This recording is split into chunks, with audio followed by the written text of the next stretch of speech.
Selamat sore Ibu-Ibu yang terkasih. Salam sejahtera buat Ibu-Ibu semua yang berada di rumah, yang saat ini sedang mengikuti ibadah online dari Koper Gloria di kami Kenari. Mari Ibu-Ibu, kita mau tinggikan namanya, kita mau sembah Dia yang suci dan mulia. Kita naikkan pujian dari PPR 1 nomor 11. Suci, suci, suci.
Kami bersyukur Tuhan untuk sore hari ini kami boleh beribadah kembali.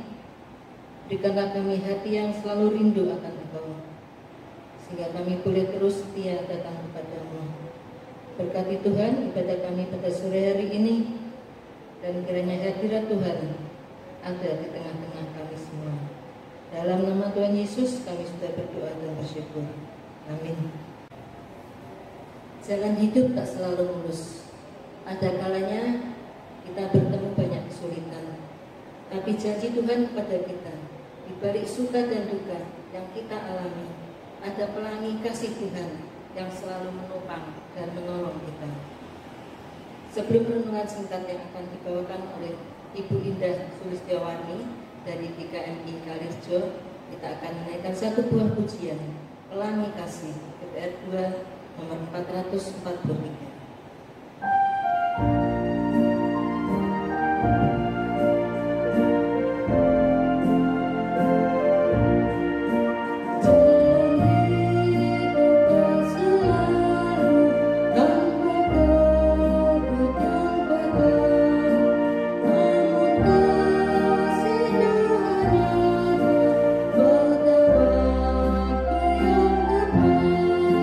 Mungkin langit tak terlihat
Ya,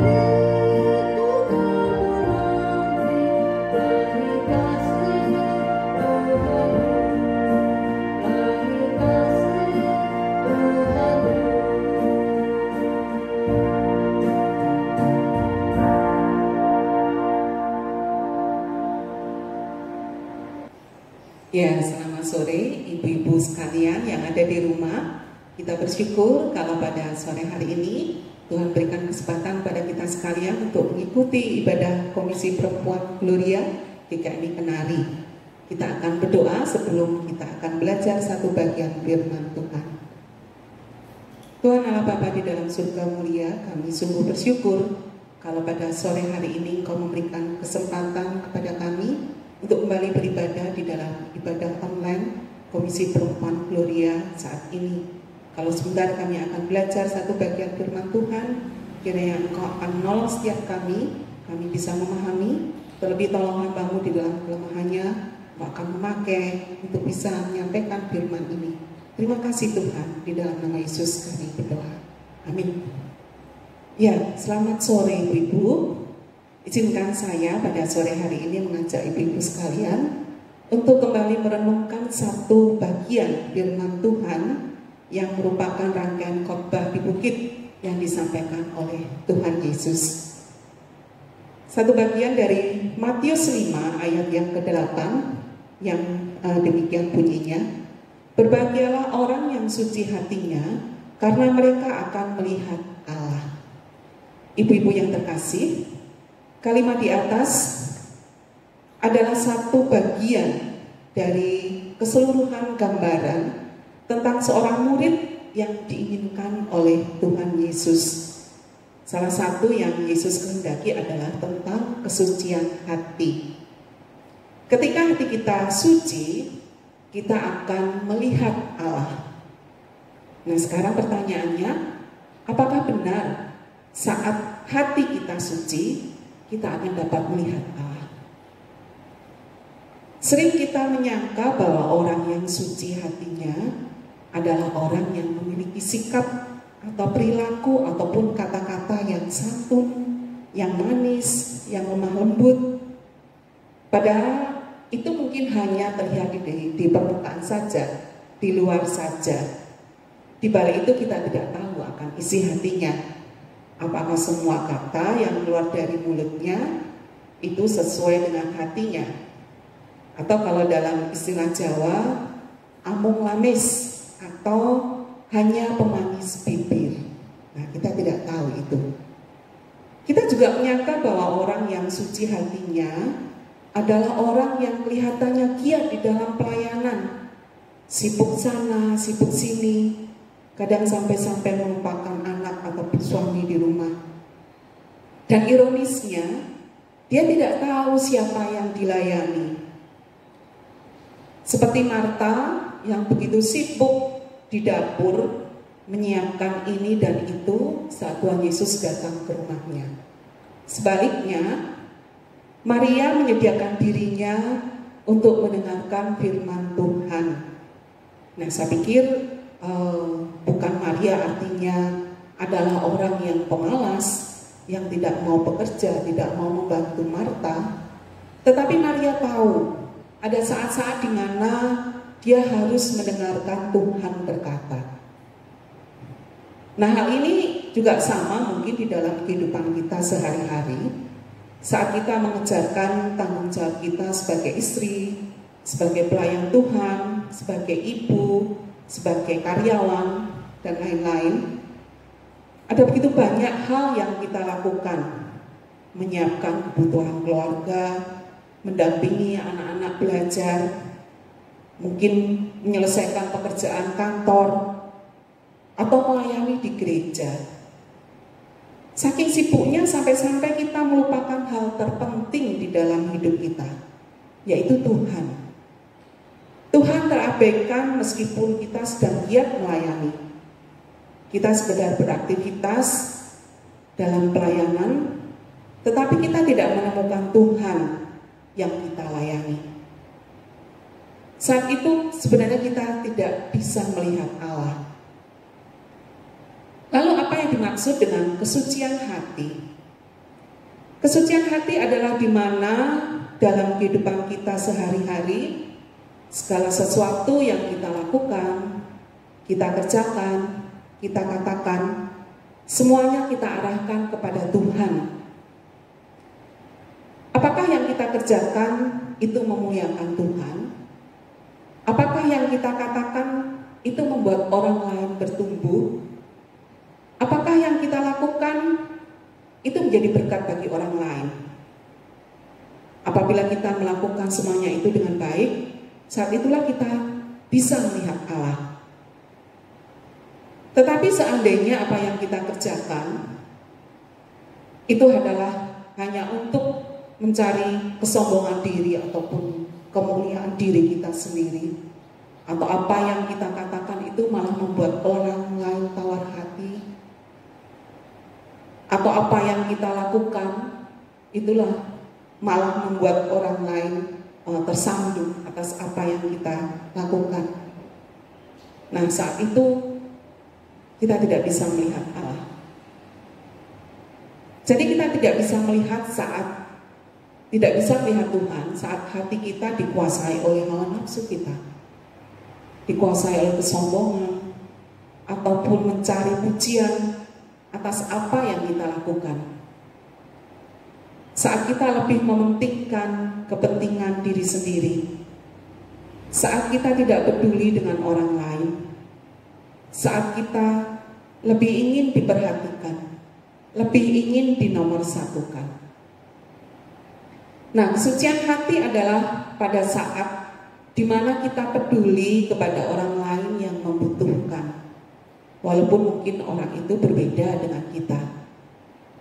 Kita peduli pada orang-orang yang terpinggirkan, yang dipandang sebelah mata oleh kebanyakan orang.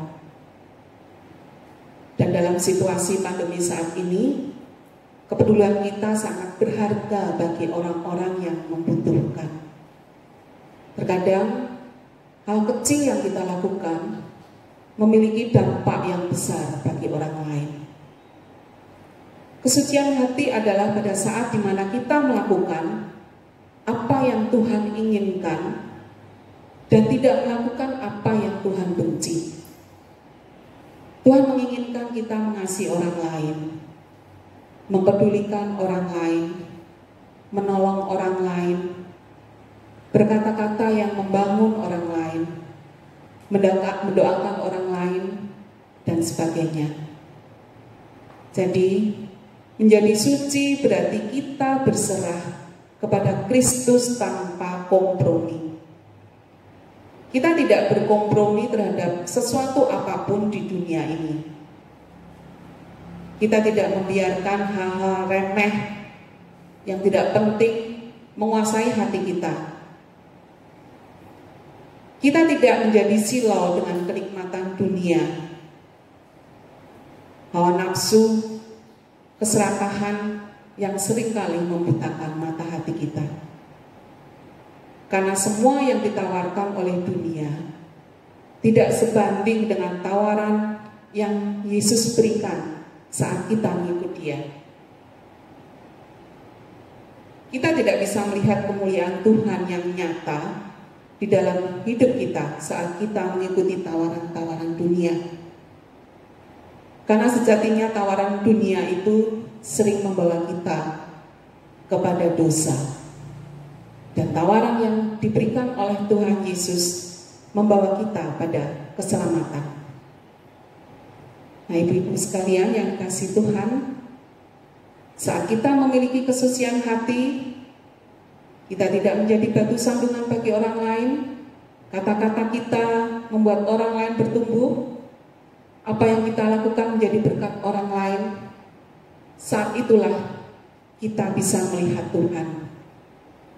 Mungkin secara harafiah kita tidak bisa nyata melihat Allah, melihat Tuhan secara kasat mata.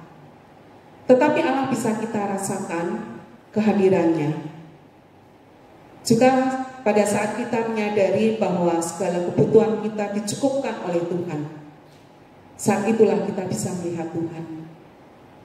Saat kita bisa keluar dari pergumulan kita, saat kita bisa melalui setiap pergumulan-pergumulan itu kita melihat bahwa Tuhan nyata hadir di dalam kehidupan kita.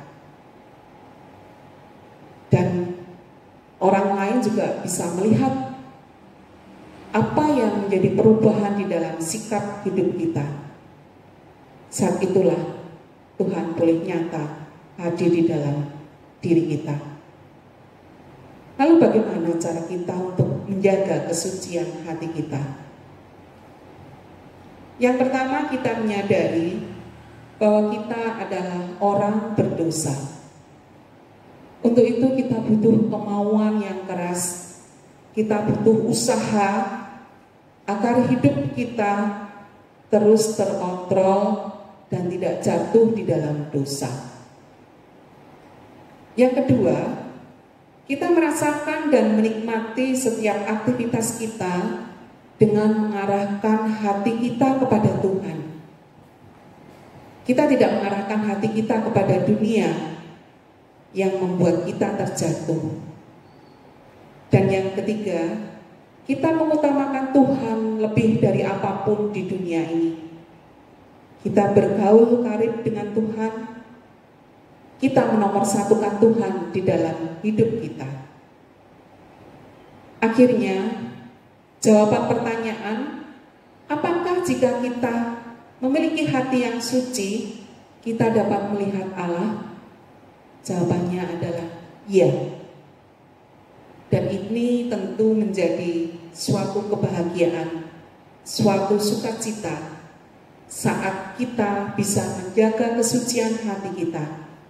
Karena pada saat itulah kita bisa melihat karya-karya Tuhan yang ajaib di dalam hidup kita. Kiranya firman Tuhan menolong kita untuk terus memiliki hati yang suci, agar kita bisa melihat Allah di dalam hidup kita. Amin. Kita akan berdoa untuk mengakhiri firman Tuhan pada sore hari ini. Sungguh Tuhan, kami bersyukur kalau firman Tuhan sudah membukakan hati kami untuk kami mau memiliki hati yang suci, agar kami bisa melihat Tuhan di dalam hidup kami. Kami bersyukur untuk firman yang cukup singkat, tetapi kami percaya Engkau yang berkata-kata atas kami. Terima kasih Tuhan untuk firman-Mu saat ini. Dalam nama Yesus kami berdoa dan bersyukur. Amin. Ibu-ibu yang terkasih di dalam Tuhan, sebelum kita berpisah, mari kita terus berharap kepada Tuhan di sepanjang hidup kita dan bersandar hanya kepada Dia, karena hanya Tuhan saja yang memberikan pertolongan di dalam hidup kita. Kita akan akhiri dengan menaikkan pujian dari BPR 2 nomor 448. Aku harap pada Yesus. Meski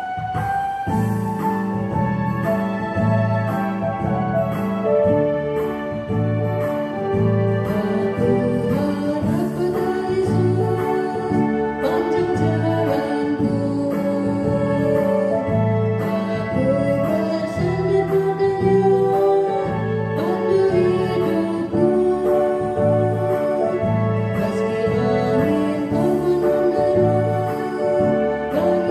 penuh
Bapa di surga, kami sungguh merasakan pemeliharaan Tuhan sungguh nyata dalam kehidupan kami.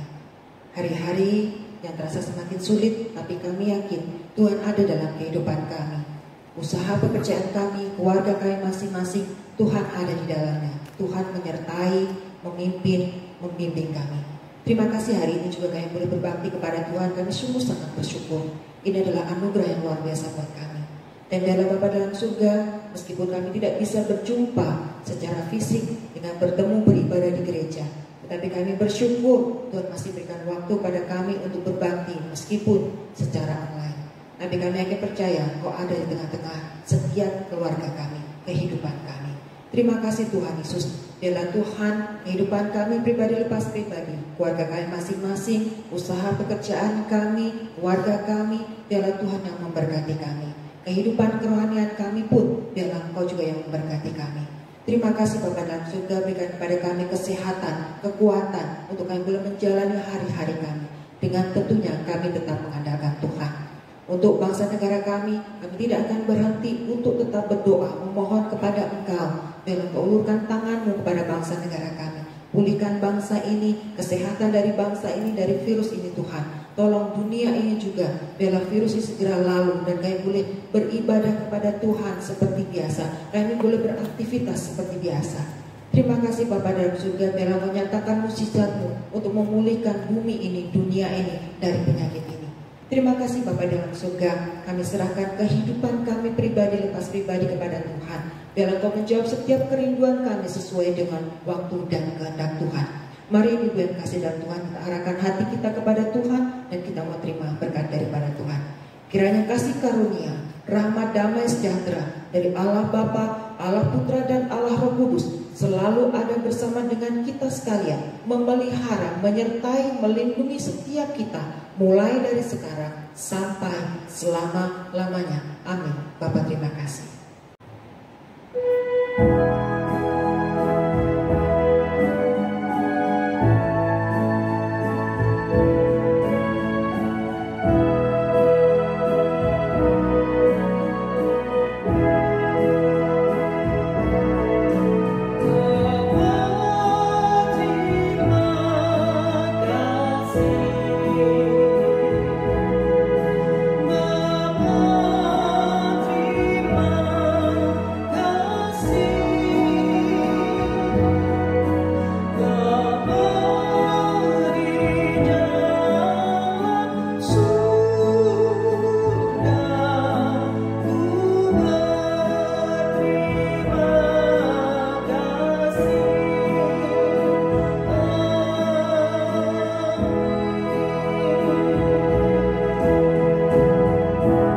Ibadah selesai, Tuhan Yesus berkati. Sampai jumpa dengan ibadah kita selanjutnya.